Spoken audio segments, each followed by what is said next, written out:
নতুন কর্মসূচি ঘোষণা করেছেন কোটা আন্দোলনের সমন্বয়ক মাহিন সরকার। সোমবার রাতে গণমাধ্যমে পাঠানো এক বিবৃতিতে নতুন কর্মসূচির ঘোষণা করেন তিনি। নতুন কর্মসূচি হিসেবে আন্দোলনকারীদের সমন্বয়ক মাহিন বলেন, মঙ্গলবার সকলে একক বা ঐক্যবদ্ধভাবে লাল কাপড় মুখে ও চোখে বেঁধে ছবি তুলুন এবং অনলাইনে প্রচার করুন। বিজ্ঞপ্তিতে মাহিন বলেন, আমাদের আহ্বানে সাড়া দিয়ে ঢাকা, চট্টগ্রাম, নারায়ণগঞ্জ, সিলেট, নোয়াখালী, রাজশাহী, বরিশাল, খুলনা, যশোর, ঠাকুরগাঁ সহ দেশব্যাপী আজকের এই কর্মসূচি, বিক্ষোভ ও ছাত্র সমাবেশ সফল করার জন্য সবাইকে আন্তরিক ধন্যবাদ জ্ঞাপন করছি। একই সঙ্গে বৈষম্য বিরোধী ছাত্র আন্দোলনের দাবিসমূহের সঙ্গে সংহতি প্রকাশ করার জন্য শিক্ষক, সাংবাদিক, বুদ্ধিজীবী, পেশাজীবী, শ্রমজীবী ও গণমানুষের প্রতিও অশেষ কৃতজ্ঞতাও জানিয়েছেন। এছাড়া তিনি আরও বলেন, বাংলাদেশের সকল বিশ্ববিদ্যালয়, কলেজ, স্কুল, মাদ্রাসা সহ সকল শিক্ষা প্রতিষ্ঠানের শিক্ষার্থী ও দেশের অপামর জনসাধারণের কাছে তিনি আকুল আবেদন করেছেন এবং নিরাপদ বাংলাদেশ গড়তে এই কর্মসূচির সফলের সহযোগিতাও চেয়েছেন তিনি।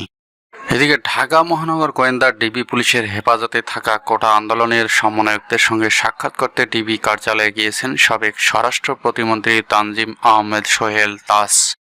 সোমবার বিকেলে রাজধানীর মিন্টু রোডে ডিবি কার্যালয়ে প্রবেশ করেন তিনি।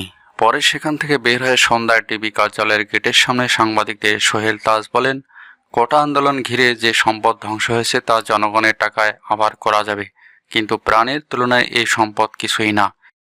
সোহেল তাজ বলেন, বিবেকের তাড়নায় সাধারণ নাগরিক হিসেবে ডিবিতে এসেছি সমন্বয়কদের সঙ্গে দেখা করতে।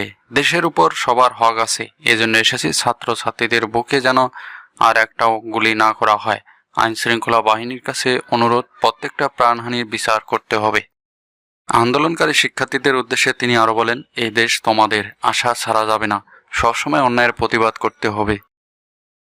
আওয়ামী লীগ সভাপতি ও প্রধানমন্ত্রী শেখ হাসিনার সঙ্গে সাক্ষাৎ করেছেন কোটা সংস্কার আন্দোলনের সময় লাঞ্ছিত ও নির্যাতিত ছাত্রলীগের নারী নেত্রীরা।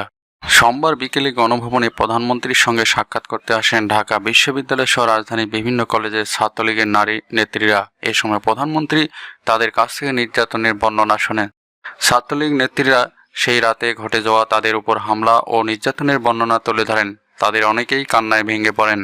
জামাত শিবিরের রাজনীতি নিষিদ্ধে 14 দল একমত হয়েছে বলে জানিয়েছেন আওয়ামী লীগের সাধারণ সম্পাদক, সড়ক পরিবহন ও সেতুমন্ত্রী ওবায়দুল কাদের।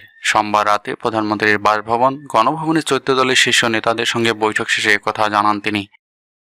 সেতুমন্ত্রী ওবায়দুল কাদের বলেন, বিএনপি জামাত নৈরাজ্যের মাধ্যমে দেশকে অকার্যকর করার ষড়যন্ত্রে লিপ্ত রয়েছে। জাতীয় স্বার্থে দেশবিরোধী অপশক্তি নির্মূল করার জন্য 14 দলের বৈঠক সর্বসম্মতভাবে জামাত শিবিরের রাজনীতি নিষিদ্ধ করার সিদ্ধান্ত হয়েছে। এই সিদ্ধান্ত স্বাগত জানিয়ে বাংলাদেশ ওয়ার্কার্স পার্টির সভাপতি রাশেদ খান মেনন বলেন, জামাত শিবির নিষিদ্ধের সিদ্ধান্ত সরকার দ্রুত বাস্তবায়ন করবে। বৈঠকে 14 দলের অংশীদার বাংলাদেশ তরিকত ফেডারেশনের চেয়ারম্যান নজিবুল বশর মাইজভান্ডারী বলেন, জামাত শিবির নিষিদ্ধ হলে তারা আর সংবাদ সম্মেলন কিংবা অন্য কোনো রাজনৈতিক কর্মসূচি করতে পারবে না।